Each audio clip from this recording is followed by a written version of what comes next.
Hey, what is up, everybody? Welcome inside to the Guilty as Charged podcast. Looks like Popper is a fan of our little intro there. So happy to Yeah, be you guys here. got it going. We're rocking out here. Let's go. Yes, yeah, we do. So obviously, have a special guest today, Mr. Daniel Popper, who covers the Athletic for the Chargers, or covers the Chargers for the Athletic. Excuse me, I had it backwards there. But Pop, thanks for taking the time to join me. How you doing today? Doing great. Happy to be on anytime. Yeah, happy to have you anytime. So, as always, our interview today is brought to you by our friends over at ExpressVPN, where you can go to expressvpn.com/guilty to start your free trial of a VPN network today. So, that being said, we did get some breaking news this week. Really excited about it personally. And that, of course, is the Mike Williams contract extension. I kind of figured, and I know you did as well, that the franchise tag was at least a serious possibility up until a few days ago. So, what's kind of your general reaction here with that not happening as opposed to the contract extension that did happen? Yeah, well, I think it was an option. Obviously, I think the preference all along was to get the long-term extension done, but you can use the franchise tag as a mechanism just to give yourself more time to negotiate. So if they had tagged Mike Williams ahead of the deadline on Tuesday, they would have had till July 15th to then negotiate a long-term extension. And I would expect they would have gotten it done in that time frame. But it seemed like both sides wanted to get something long-term done. Obviously, we've heard over and over again, what Mike Williams means to the organization. We've heard it from the coaching staff. We've heard it from Tom Telesco himself. And so obviously there was some motivation there to get this done and to lock Mike Williams up long-term. Um, you know, just looking at the numbers, we finally got sort of access to the full contract details, maybe an hour and a half ago via over the cap. Yeah. And basically they were able to get some cap relief. The franchise tag would have been 18.4 million against the cap. They were able to get that down to a $14 million cap hit for 2022, just the way they structured the contract. And then it was 19 in 2023 and then 27 in 2024, and Yeah. basically how it's structured. So the surprising part of the contract to me was just how much guaranteed money he got. You don't typically see that percentage of guaranteed money in a contract. Like just for example, right? Mike got 40 million fully guaranteed at signing on a $60 million deal. Amari Cooper got the same amount of guaranteed money, fully guaranteed $40 million on a $100 million deal. So you rarely see it get Yeah. even above 50% in terms of fully guaranteed at signing. So it's a great job for Mike's camp. But basically, the fully guaranteed money effectively ended up coming out to exactly what two tags would equal to. So the Yeah. tag this year would have been 18.4, and then it would have gone up 120% for a second tag. So you basically would have been out 40 million guaranteed for two tags. That's basically what the first 2 years of this contract ended up equating to. And then after that, so 7 million and 12 million in base salary in 2022 and 23, that's all guaranteed. And then a $21 million signing bonus, which is all guaranteed. That's prorated over the 3 years. And then he has the $20 million base salary in 2024 that's not guaranteed. So if they wanted to cut him after 2 seasons, then they would save that $20 million and they'd have a $7 million dead money charge. So, but I wrote about this yesterday. I mean, Mike Williams obviously has a really unique dynamic skill set, and we all see that we saw that kind of flourish last year.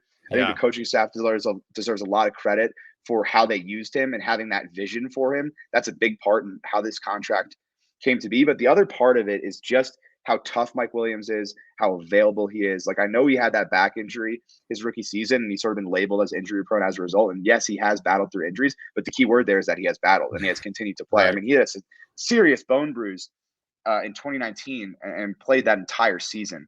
I mean, he injured it, if you remember, in the Lions game in week 2, the same game that Adrian Phillips broke his arm in Detroit. Mike was diving for a ball down the left sideline, landed on his knee, and that was something he battled through all season. He still put up 1,000 yards. Yeah. I mean, he was hurt, and then at the end of that Raiders game, he was hurt. Like, he was really hurt.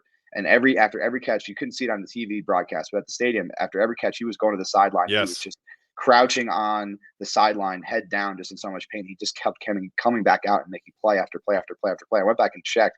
He had 13 targets in the final 8 minutes of the fourth quarter and overtime of that game. He had 111 yards receiving, game-tying touchdown, 5 conversions, first down conversions, 2 of which came on fourth down. That was like the epitome of what Mike Williams means to this team and why they value him so much, just because he's willing to fight through anything that might be happening with his body to continue to perform for the team. So I think it's a good deal for both sides. Obviously, the guaranteed thing, money thing, is what stands out. But some people might say they overpaid for him. But just knowing what Mike Williams means to this team, not just as a player, but as a leader, as a teammate, what he means to Justin Herbert, Right. right, in his development. I think it was something that made sense for both sides, and I'm sure the Chargers and Mike Williams are just ecstatic that this was able to get done long term. Yeah, I mean, to your point about the injuries, like we didn't think that he would play week 1 last year in Cincinnati, and then he ended up not really having any long-term issues with the AC joint sprain, if I remember correctly. Right. And Tyler and I were at that game in Las Vegas, and on the second to last drive, I remember the Raiders called timeout, and all the players are all going back to the sidelines and stuff like that. And Mike Williams was just on a knee, man. Like he was just gassed, and then had another final drive and then overtime on top of that. So, Right. um, 47-yard slant that he yeah, took for crosser that he took for down the sideline that set up the field goal. Yeah. I mean, he was unbelievable in that game. he really Unbelievable. was. And I love the way that in your story, which if you're listening to this and are not subscribed to the Athletic, I think you're making a big mistake. Please go and do that and support Mr. Popper. So, I love the way that you worded it, though, that in winning time and crunch time, he went back to his most reliable, most trustworthy target. And I think that is so true that you bring up the Justin Herbert thing. And sure, you could find a cheaper replacement. I mean, the Chargers are the first team with two $20 million receivers now, but you're not replacing that chemistry. You're not replacing that relationship that Justin and Mike Williams have developed over the last 2 years.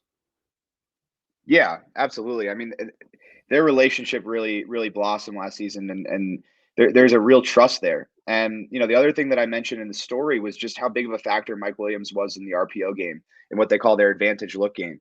Yeah. And so, a lot of those times when Justin would take the quick, one step drop, maybe 3-step drop, and fire to Mike on a fade, on a smoke, on a slant, those were all run calls in the huddle that Justin checked out of because he saw Mike one-on-one, and it sort of goes back to the vision that they had for him. They're like, Mike Williams isn't just a 50-50 guy, right? He's probably the best at doing that of any receiver in the league, but he can be more than that, and he can be a complete receiver. He means so much to this offense. And Keenan Allen is that guy on third down. Keenan's going to be able to win in the slot if he's one-on-one, sometimes even if he's double covered in those key situations. But Yeah. like having Mike Williams on the outside of Keenan, right, in those key situations, like if teams are going to try and take away the middle of the field, take Keenan away, take those whip routes away, take those slants away, that makes Keenan so great. Like you're going to get single coverage with Mike, and that's what ended up happening with this offense was Justin had a second option that he trusted that he could go to, and because teams were playing to defend Keenan so often in those key situations, Mike became that option for Justin. Sort of just the way that it unfolded, the way teams were defending. He was an essential part of what this offense did last year, and that's why they re-signed him. Because, like you said, they could go find somebody else, but nobody can do what Mike Williams can do. And all of a sudden, you bring a new receiver in, and you have to rebuild that chemistry. Yeah. It takes time. Like these are human beings at the end of the day. I know we all, we like to talk about sports like these guys don't, like the human element doesn't exist, but like relationships matter. And a quarterback trusting a receiver in key moments, that matters, and it takes a full season to build that trust, and Mike and Justin already have it. And I think that's part of the value you're seeing in the contract, in terms of how the Chargers look at Mike Williams. Yeah, I mean, it's taken a couple of seasons for that really to take off. So, obviously, we know now that the Chargers have their two receivers locked in. I think Austin Eckler is a fantastic third receiver there. We'll see kind of what happens at tight end, but I do think it's safe to say the Chargers do need another playmaker, whether it's tight end, receiver. Do you think that's Josh Palmer, or do you think that we could see them maybe go out and get a fourth playmaker, so to speak, in free agency next week? Right. So I like Josh Palmer, and I think we saw that game that Keenan missed when they sort of just inserted Josh Palmer into the Keenan role, what he was able to do. I mean, he caught Yeah. that touchdown on that little out route from the slot, and it looked exactly like how Keenan would do it, which is Yeah. really impressive for a rookie. So I think he does a lot of great things, right? He can operate in the slot, he can operate out wide, he's good in contested catch situations, he's big, he's physical, he can run after the catch. But the element they're missing is speed. And this was brought up a lot last year. Jalen Guyton is that guy, right? But if you only have one of those guys, everyone knows what's happening when he's on the field. And, Yeah. and Brandon Staley sort of alluded to this in his combine presser that like yeah, you want speed, but you don't want everyone to know that when that guy's on the field, he's just going to be running a go route because it's very easy to take that away. And that's sort of what happened with this team last year. It's like, okay, you had a personnel package with Josh Palmer as your wide receiver 3. You knew that Mike Williams was really the only guy that could access the deep part of the field in that personnel grouping. And then all of a sudden, when you brought Jalen Guyton on for Josh Palmer, teams could be like, okay, they brought their speed guy on. They're probably going to try a deep shot, and that happened a lot. I know, and fans got really frustrated because Lombardi is putting training wheels on Justin, and they're not throwing the ball down the field enough. Guyton was running those routes. Go watch the tape. He was running those routes. They were calling play action shot plays. But when Jalen Guyton's on the field and they're running play action, everyone knows what you're doing. He's going to go run a deep post, and the deep field safety knows exactly what's coming. It happened over and over and over again. So you can go back and watch it if you want to. So the key here is bringing in another guy with speed so that you have many different personnel packages. So when you come out with a personnel package with speed in it, it doesn't necessarily mean that you're going to be taking a deep shot, and sort of, muddies up your, the trends of your offense, and creates more variety, more variability in what you're going to do. So I think they're going to go out and they're going to add speed to the offense via receiver. The question is it free agency or is it through the draft? I think if one of these receivers, like Chris Olave, for example, if he's there at 17, I would not be surprised if they go in that direction. Jameson Williams, I know he's coming off the ACL. 17 might be a little high, but hey, maybe they trade back if they feel like there's going to be a few wide receivers there late in the round, late in the first round that they could go get. I think that's an option, but I really feel like there's a lot of deep options in free agency as far as speed that they could get really cheap. I mean, I threw out Tre'Quan Smith from the Saints, obviously familiar with Lombardi's offense. Russell Gage is another option. DJ Chark. I know someone mentioned Christian Kirk in my live room today. He has the speed, but he's been more successful as a slot receiver. He doesn't really have the size that maybe the Chargers were looking for on the edge. Like Guyton, for example, is like 6'2". He's a pretty big body, and he also has that speed. But there are options where, if they could find a guy on the cheap with that speed in free agency, like that's absolutely a route they can go, and maybe they don't have to spend a premium pick on wide receiver. But I think that's something they have to add. Tight end's another position you brought up. Before the combine, I thought that they were going to be comfortable re-signing Steven Anderson and going in with those 3 guys: Trey McKitty, Steven Anderson, Donald Parham. After leaving the combine, I'm pretty much on the other end of the spectrum. I'm pretty convinced they're going to bring in a tight end. Now, obviously, and I talked about this in my live room today as well. Obviously, everyone thought this was going to be like a historic tight end free agency group, and then all of a sudden, all these guys get tagged. Yeah, and Njoku, right? Everyone got tagged yesterday, so it's not as great as it once was. I wouldn't rule out bringing back Jared Cook, just veteran presence, a guy in there. I think what it comes down to is Donald Parham is still a little bit away in his development from being a good enough blocker to where they can rely on him as that number 1 tight end. That's sort of where it's at right now. So if they're going to, I think they're going to bring somebody in. I think it's going to be a free agent. I'd be surprised if they go the drafted rookie again, just after taking Trey McKitty last year. But I think they're going to add there. And then the other 2 spots on offense, I'm sure we'll get to the offensive line because it wouldn't be a Daniel Popper appearance in the Guilty as Charged podcast if we didn't talk about the offensive line. But obviously, I'm convinced now that they're going to that they're not going into the season with Storm Norton at right tackle. So I think they're going to look to add a right tackle. The free agent right tackle market is kind of meh, like Morgan Moses maybe, but I feel like they'd be better off drafting somebody, and I think there'll be some tackles there in the 2nd and 3rd round that they can potentially throw in the mix to compete with Norton and Pipkins, just to create as much competition over there as possible. But running back too, I mean that's a big spot, right? Like they need to find a reliable option behind Austin Eckler. Do they draft another running back and sort of throw him in the mix with Larry Roundtree and Joshua Kelly? Justin Jackson has been super productive when he's been on the field. I mean, really productive. I mean, if you look at his yards per touch last season, he was top 10 in the league for running backs with touches of 75 or more. Problem is he can't stay on the field, and you need that second option to be available like that. He has to be on, he has to be active every game, or else he's not really providing the value that you need behind Eckler. So they go in free agency and they look for a running back that could provide that availability and reliability in free agency, a veteran guy with a proven track record of staying on the field. The one guy I keep coming back to is Chase Edmonds, just because of his ability to affect the game as a pass catcher out of the backfield. I think he fit Lombardi's scheme really well, and he's young and he doesn't have a lot of mileage, right? I'd have to check, but I think he's 26 going on 27. I'm pretty sure. Young, regardless, he's in his mid 20s, and I think he'd be a fit, and I think he only has 419 carries in his career, so not a lot of mileage. That's a player that would make a lot of sense from the Chargers' perspective because they love going after guys who they feel like have their best football in front of them, and then on top of that, aren't older and have the potential of being injured for the most part, unless they're backed into a corner and they have to sign Brian Bulaga or something like that. But if you look at their signings over the course of Telesco's tenure, it's mostly younger players who they feel like have potential. So Chase Edmonds. Then the other guy that I wouldn't rule out is Cordero Patterson, just because of all the connections there. Yeah. Staley coached him in junior college in the early 2010s at Hutchinson in Kansas. Ryan Ficken obviously coached him, the new special teams coordinator in Minnesota. 31 going on 32, but he kind of He's found got a 1 year of rhythm. running back. Right, kind of found this role last year with the Falcons, and if used properly, creatively in Lombardi's offense, that's an interesting piece. So I think free agency for running back too. But yeah, I know everyone's focused on the defense, but I expect some activity in the draft and free agency to sort of bolster this offense. Yeah, I mean, we have kind of said the same thing. Like, I think the defense is going to be better just based off of another year in the system, right? With Brandon Staley, and hopefully some of those dropped interceptions don't become dropped interceptions next year. And obviously, you add to the defense, but it makes sense to add some pieces, like you were saying, with the running backs or tight ends or something like that. But let's talk about that defense. Obviously, there's a lot of smoke right now that the Chargers are poking around the top tier of the cornerback market. Kind of how do you see that playing out? Do you think they are able to be successful in JC Jackson, or you think they kind of get in that second tier with Charvarius Ward or Dante Jackson, Steven Nelson kind of range?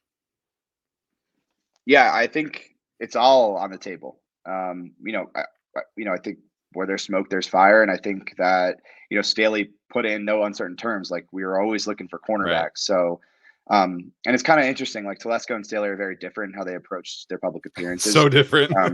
Right, Telesco, you pretty much have to assume that whatever Tom Telesco says, the opposite is true. With Staley, he more or less tries to give you an idea of what the plan is without giving away too much. So when he says something, typically that's exactly what the Chargers are thinking. So, I don't think it was a mistake that he went out there and said, listen, like, we're always going to be looking for cornerbacks. And I think that's an indication of sort of what he feels like they need defensively, and also an indication of where the value is in free agency. And there are a lot of cornerbacks, that are going to hit the open market. DJ Reed is another name I'll throw in there from the Seahawks. He had an outstanding year last year and could be a potential option. So, I think they're going to be in the mix, whether it's that tier 2 or tier 1. I certainly think they're going to poke around and try and find a premium cornerback to add to this group. And the one thing that came out of the combine was that, Staley's open to moving Asante Samuel into the slot.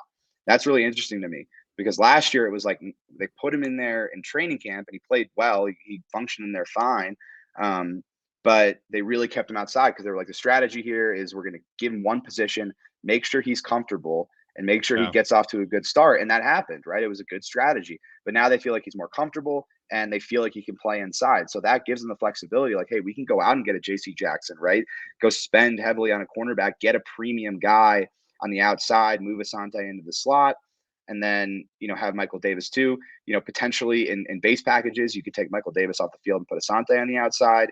And then in the draft, I think there are going to be some interesting options as far as slot guys. Whether you look at the safety group, there's some slot flexibility there. Cam Taylor-Britt is a guy that I mocked to the Chargers. Big fan. I like him a lot. I think he would be a really good fit. And all of a sudden, you bring in a slot corner so just moving the ball ahead, right? You bring in a slot corner in the mid rounds, right? You sign a premium outside guy. All of a sudden, you've got Asante, you've got Michael Davis, you've got a premium outside guy, you've got Cam Taylor-Britt, for example. You've got Mark Webb, who can play in the slot. You've got those nitro packages where you can move Derwin down there into the slot. All of a sudden, you've got the type of chess pieces that Brandon Staley is used to having in the secondary, so he can sort of mix and match when he has all of his guys. And then if he doesn't have all of his guys, he has the depth to weather injuries, which was the biggest issue, with this secondary last year. Just, some of these depth guys coming in, Tavon Campbell, Trey Marshall coming in and just, getting exposed out there. That was a real issue, in the middle part of the season before, Chris Harris refound himself and they got Asante and Michael Davis back from those injuries. Yeah, I mean, I forget the exact number, but I mean, you wrote about it several times. The 60 some odd different combinations or whatever the number was Yeah, that they played with. it only took me 7 hours to get to the final number. I think I tweeted out a photo of my notebook Yeah, you from did. that day. Yeah. It took me an entire day to freaking get that number. But yeah, it was insane the number of different combinations they used. Yeah, that's another thing. Hopefully, you get some positive regression in terms of the health back there. What do you make of the safety group? Because I know, Staley has kind of, hinted at playing some more dime in the past. I think, I think we've seen very little of Alohi Gilman and Mark Webb. Do you think that there's any chance they add another veteran to that group, or do you think they're kind of running back with the same four? Yeah, it's an interesting position group to sort of assess, right? Obviously, they've got Derwin and Nas. And Nas was up and down last year, but I think he was a much better player last year than he was the previous season in Gus Bradley's scheme. And I think he's only going to get better as he plays in the scheme more. Behind them, it's interesting. Alohi had some good moments and some bad moments. That injury that he suffered when he collided with Derwin in the end zone, I think it was like week 13. He ended up missing Yeah. like the next 4 or 5 games. Like that was a pretty significant I don't know if you bruise saw that this. he He had. said, yeah, he said on his Instagram that he tore his quad. Not surprising. Yeah, he was like very injured. I never got the details of exactly what the injuries. That does not surprise me at all. Like he was very very injured. So that obviously derailed his season a bit. I think he had some positive moments before he suffered that injury. And then Mark Webb was a non-factor last year, right? Ended up on Yeah. IR. I remember the play that he sort of twisted his ankle in training camp, and so they've got a decent group there. Mark Webb has some flexibility. I think they obviously would have loved for Mark Webb to get more playing time last year, so they could feel more comfortable about sort of what his profile would be in the defense. I wouldn't be surprised if they invested in safety. Maybe 4th round, 5th round, 6th round, 7th round, something like that. Bring in a guy with some real, special teams juice who could potentially impact that phase of the game as well. But you don't typically see a team go into a season with more than 4 safeties in the 53 man anyway. So you feel like you have your 4 guys there. I wouldn't be surprised if they brought in someone else in one of those later round picks just to provide some competition for both Alohi Gilman and Mark Webb. But you bring up the dime point. I mean, there was a period of the season where they couldn't even play dime because they didn't have enough Right. defensive backs. They just like literally couldn't play it Yeah. because if they like had one more injury in the secondary, they like wouldn't be able to field a team.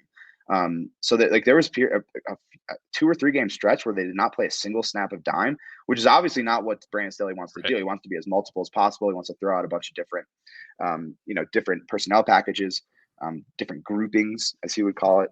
And yeah, so I think they like those 4 guys, but I wouldn't be surprised if they added some competition to the mix. All right. Well, I guess my last question here, really something that I've been kind of puzzled about is the lack of buzz around Kaiser White. Do you think he is a potential re-sign? Do you think they kind of go like a cheap Nick Vigil route? How do you see the linebacker room being improved this season? And is Kaiser White in that picture? Yeah, I mean, if I was the Chargers, I'd be trying to re-sign him. He had a fantastic season last year. Yeah. Like he was the one guy, and I know you're a tape grinder like I am, so I know that that week after week he's the guy that would show up. I mean, there would be a play or two where he'd just be sprinting sideline to sideline, just flatten somebody out. And then also what he was able to do when Derwin went out to take over the green dot. And then there was that one game where Derwin's helmet was malfunctioning and Kaiser Yeah. took over. There's a lot of value there just in terms of how much he understands the defense and showing that type of leadership and control of the scheme to be able to go out there and be the signal caller. With that being said, among these 3 guys, right, Justin Jones, Chen Nwosu, Kaiser White, the 3, big defensive free agents, I feel like if there was one guy who wasn't going to be re-signed, it would probably be Kaiser, and has nothing to do with Kaiser because I think he's going to get a big contract in free agency. Like I would expect him to be in the $7-8 million range, potentially more than that. It's just that that's where they have the depth defensively. Like it's their deepest position group defensively is at linebacker. You don't re-sign Chenna, all of a sudden you have Joey Bosa and Chris Rumph. That's your edge rushing group. You don't That's sign true. Justin Jones. You don't re-sign Justin Jones. You have Jerry Tillery. Period. Like that's it. That's all you have on the defensive line. That's the end of it. I mean, Braden Fajoko, Joe Gaziano, like those guys filled in nicely last year, but that you have Jerry Tillery. That's it. So those guys seem more essential to bring back just because of the depth that you have in the roster. The linebacker group, I know, Kenneth Murray has not played well, but at some point, and last year he injured his ankle at the scrimmage, and then he injured his ankle in practice, and then he was dealing with off the field stuff. His adopted brother passed away, and so he had a really tough year in a lot of different ways. And so I think that impacted his play. Like I said, these guys are human beings. You have to factor in all of that stuff when you're discussing how a player played. That's true. Um, right. So I think that there's belief internally that they can still get more out of Kenneth Murray. Can he be a 3-down linebacker? I don't know about that. I haven't seen that from him yet. They have Drew Tranquil, and then these two young guys last year. Nick Neiman's always going to be more of a special teams guy who will fill in at linebacker occasionally, but they really feel like Eamon Agbagbamiga can be like a legitimate NFL player. He's got to be much better in coverage. He has to Yeah. improve in a lot of areas, but just his demeanor, his intelligence, his football IQ, like those things jump off the page. And you go back to training camp, he was getting on the field with the ones and dime packages. And he was an undrafted free agent that, at that point had, only been practicing with the team for a few months. Right. So, Kaiser was really important to this defense last year because they did go through some attrition at linebacker, but they have depth there. So I wouldn't be like overly surprised if they didn't re-sign Kaiser White. But at the same time, like the organizational philosophy is draft, develop, and re-sign. It's why Yeah. they reward these guys. Like they rewarded Keenan, right? They rewarded Mike Williams. You can go down the list of the guys that they've rewarded. If they feel like a guy is performing at a super high level, they're going to reward him. But the salary cap is the salary cap. And if they feel like they don't have the space, they will let good homegrown players move on. And we saw that with Hunter Henry, where they just didn't have the space and they didn't feel like the value aligned with what they thought of the player. So we'll see what happens with Kaiser. But because of that depth, I think there's a possibility that he would be the guy sort of left out of that group among those three big defensive players that are set to hit free agency when the new league year starts. Yeah, I mean, he was so good. It's gonna be unfortunate to see him walk, but I do Yeah. definitely kind of see where you're going there. All right, that's gonna do it for our time today, Mr. Popper. What do you have coming up in the next couple weeks that people can look forward to? Yeah, I mean, free agency starts, and I'll just be a content machine. So, each signing the Chargers make, I'll have instant reaction. And then for those of that have been longtime subscribers, you know that I do a free agency reset every morning, going over the moves the Chargers made, the moves the Chargers did not make. I've got my cap sheet going, so I'll have a constant update on how much salary cap they have. I'll have running lists of the top 10 remaining free agents. So make sure you're tuned into the Athletic all next week for free agency. I'll have every facet of free agency covered. So tons of content coming out. So if you're bored at work, looking for some free agency stuff, I'll be constantly putting stuff out. So make sure you stay tuned to my Twitter at Daniel R. Popper, and obviously theathletic.com/team/Chargers, where you can find all my stories. There we go. This is the best time of the year if you're a content fiend like I am myself. So definitely go check out Daniel Popper's work. Daniel, we really appreciate all of your time for joining us today. Thanks for having me, Steven. Yep.